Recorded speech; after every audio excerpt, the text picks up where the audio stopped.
Our job is not to prove somebody innocent. Our job is to find the truth, whatever that is. What we do is unique.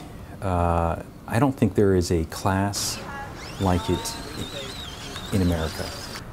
We have undergraduate students investigating a real murder case. One of the first things I heard about Medill was the Medill Innocence Project and this class and how it was so prestigious and life-changing. It's like really being able to get probably the best out of investigative journalism that you can in Medill. I actually first heard about the Innocence Project when I was a senior in high school. My last semester I took a social justice class, and in our textbook for that class there was something about the Medill Innocence Project. The history of the Medill Innocence Project is one of remarkable success. The goal remains the same as it's always been, which is to examine cases of potentially wrongful convictions. What's new is that we're going to do things transparently.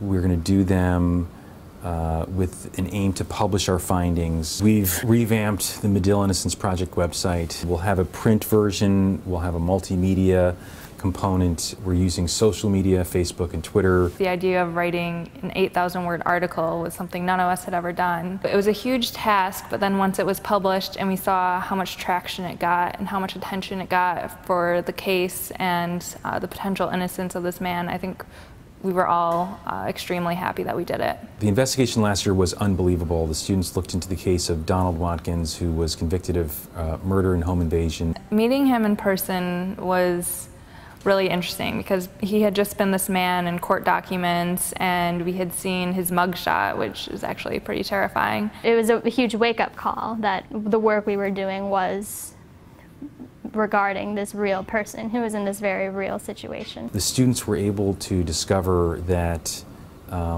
Watkins had sustained a significant injury to his left arm that left him with permanent nerve damage. We wanted to see whether it was possible for this man who had a severely injured arm could wield a shotgun at the same time while dragging Verleisha around. The students tracked down the key eyewitness, who was a known drug addict. She admitted to doing drugs right before the murder happened, and she had never admitted that before. Shoe leather journalism, you're knocking on doors, you're obtaining documents.